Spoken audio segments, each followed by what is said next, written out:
नमस्कार मित्रांनो, आज आपण लाखो ज्येष्ठ नागरिकांच्या आयुष्याशी संबंधित एक अतिशय महत्त्वाचा विषय पाहणार आहोत. सध्या EPS 95 अंतर्गत अनेक पेन्शनधारकांना दर महिन्याला फक्त 1,000 रुपये पेन्शन दिली जाते. आजच्या महागाईच्या काळात ही रक्कम अत्यंत कमी मानली जाते. त्यामुळेच आता किमान पेन्शन 7,500 रुपये करण्याची मागणी जोर धरू लागली आहे. हा निर्णय खरोखर होणार आहे का आणि सरकार यावर काय भूमिका घेत आहे याची सविस्तर माहिती आज आपण जाणून घेणार आहोत. सर्वप्रथम आपण EPS 95 म्हणजे काय ते समजून घेऊया.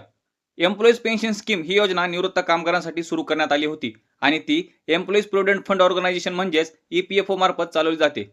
या योजनेअंतर्गत कामगारांनी त्यांच्या सेवा काळात योगदान दिलेले असते आणि निवृत्तीनंतर त्यांना पेन्शन दिली जाते. मात्र अनेक वर्षांपासून किमान पेन्शनची रक्कम ही फक्त 1,000 रुपये इतकीच आहे. आजच्या परिस्थितीत ही रक्कम अत्यंत अपुरी असल्याची भावना पेन्शनधारकांमध्ये आहे. आजच्या वाढत्या महागाईचा विचार केला तर भाजीपाला, धान्य, औषधे, वीज बिल आणि दैनंदिन गरजेच्या वस्तूंचे दर सातत्याने वाढत आहेत. अशा वेळी केवळ 1,000 रुपयात संपूर्ण महिन्याचा खर्च भागवणे जवळपास अशक्य झाले आहे. अनेक ज्येष्ठ नागरिकांना त्यांच्या औषधांच्या खर्चासाठी हजारो रुपये खर्च करावे लागतात. त्यामुळे पेन्शनची रक्कम वाढवणे ही काळाची गरज बनली आहे. EPS 95 पेन्शनधारकांची मुख्य मागणी अशी आहे की किमान पेन्शन 1,000 रुपयावरून वाढवून 7,500 रुपये करण्यात यावी. त्याचबरोबर त्यांना महागाई भत्ता देण्यात यावा, जेणेकरून भविष्यात महागाई वाढली तरी त्याचा परिणाम त्यांच्या पेन्शनवर होऊ नये. ही मागणी फक्त आर्थिक मदतीसाठी नाही तर सन्मानाने जगण्यासाठी आहे. यासोबतच मोफत वैद्यकीय सुविधेची मागणी देखील करण्यात आली आहे. वयोमान वाढल्यावर अनेक आजारांचा सामना करावा लागतो.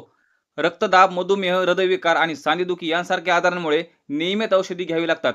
त्यामुळे कॅशलेस उपचार सुविधा, मोफत औषधे आणि आरोग्य विमा योजनेचा लाभ देण्यात यावा अशी मागणी पेन्शनधारकांकडून करण्यात आली आहे. अलीकडेच पेन्शनधारकांच्या प्रतिनिधींनी केंद्रीय स्तरावर बैठक घेतली. या बैठकीत निर्मला सीतारामन यांच्यासोबत सविस्तर चर्चा झाली. या चर्चेदरम्यान पेन्शनधारकांनी त्यांच्या अडचणी स्पष्ट शब्दात मांडल्या आणि किमान पेन्शन वाढवण्याची मागणी केली. सरकारकडून या मागण्यावर सकारात्मक विचार केला जाईल असे संकेत देण्यात आल्याची माहिती समोर आली आहे. आता सर्वांचे लक्ष पुढील EPFO बैठकीकडे लागले आहे. या बैठकीत पेन्शन वाढवण्याच्या प्रस्तावावर चर्चा होऊ शकते अशी शक्यता व्यक्त केली जात आहे. मात्र अधिकृत घोषणा अद्याप झालेली नाही. त्यामुळे पेन्शनधारकांमध्ये उत्सुकता आणि थोडासा सस्पेन्स कायम आहे. जर किमान पेन्शन 7,500 रुपये करण्यात आली तर त्याचा मोठा सकारात्मक परिणाम होईल. ज्येष्ठ नागरिकांना त्यांच्या दैनंदिन गरजा पूर्ण करणे सोपे होईल. त्यांना आर्थिक सुरक्षितता मिळेल आणि त्यांना दुसऱ्यावर अवलंबून राहण्याची गरज कमी होईल. तसेच मोफत वैद्यकीय सुविधा लागू झाल्यास त्यांचे आरोग्य अधिक चांगल्या प्रकारे सांभाळता येईल. आजचे ज्येष्ठ नागरिक तेच लोक आहेत ज्यांनी आयुष्यभर मेहनत करून देशाच्या प्रगतीत योगदान दिले आहे. त्यांच्या वृद्धापकाळात त्यांना आर्थिक आरोग्य सुरक्षा देणे ही समाज आणि सरकारची जबाबदारी आहे. पेन्शन वाढवणे म्हणजे त्यांच्या योगदानाचा सन्मान करणे होय. पुढील काही महिने या विषयासाठी अत्यंत महत्त्वाचे ठरणार आहेत. सरकारकडून सकारात्मक निर्णय आल्यास लाखो कुटुंबाच्या आयुष्यात मोठा बदल घडू शकतो. मात्र अंतिम निर्णय अधिकृत घोषणेनंतर स्पष्ट होईल. मित्रांनो, 1,000 रुपयावर जगणाऱ्या लाखो ज्येष्ठ नागरिकांच्या आयुष्यात खरोखर बदल होणार का हा प्रश्न आज प्रत्येकाच्या मनात आहे. किमान पेन्शन 7,500 रुपये होईल का आणि मोफत वैद्यकीय सुविधा लागू होतील का याची सर्वांना प्रतीक्षा आहे. अधिकृत अपडेट येताच आम्ही तुम्हाला सर्वप्रथम माहिती देऊ.